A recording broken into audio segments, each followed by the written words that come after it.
Hi everyone, welcome to Jane's Travels. Today I'm going to be talking about airports. A lot of traveling requires time spent in airports or on planes, and airports can be super stressful, especially if you don't fly a lot. So, whether you've never flown before or you don't fly a lot, here are my 5 tips and tricks to help your time at an airport go by smoothly. I fly about 15 times a year for school, vacations, and to visit family, and the most important thing I've learned is to always arrive to the airport early. You never know when there's going to be a traffic jam, a security holdup, or just long lines, so I find it best to plan to arrive to an airport about 2 hours before your flight takes off.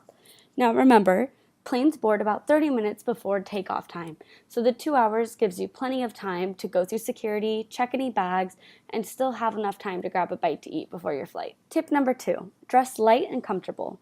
It's best to be comfortable on a flight so that you can relax. Dressing light also helps speed up the security process. I know I said you should be dressing light and comfortable, but you should also always bring a jacket. Even if you're flying somewhere tropical, airplanes and airports are kept cool, so it's best to bring something to keep you warm. If you don't need the jacket, it also serves as a great makeshift pillow so you can get your beauty rest in on the flight. Tip number 4 is my most important tip. Keep the security line moving. The TSA checkpoint is everyone's least favorite part of airports, and it often has a long line because people aren't prepared for it. While waiting in line, you should start getting ready. First, make sure that you have a government ID, a driver's license or passport will do, and your boarding pass in hand. If you brought it, take your laptop out of your bag, as well as any liquids you have.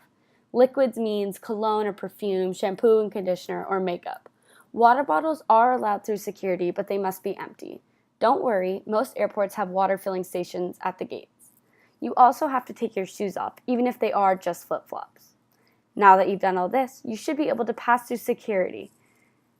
If you aren't sure what to do, you can always ask a TSA agent. Lastly, double check your gate number once you're through security. I can't tell you how many times my boarding pass has said one thing and the arrivals and departures display says another. Check the display to be safe and follow what it says. Once you're at the gate, you can check with attendants there to be sure. Alright guys, thanks so much for watching, and I hope these tips and tricks will help you next time you're taking off.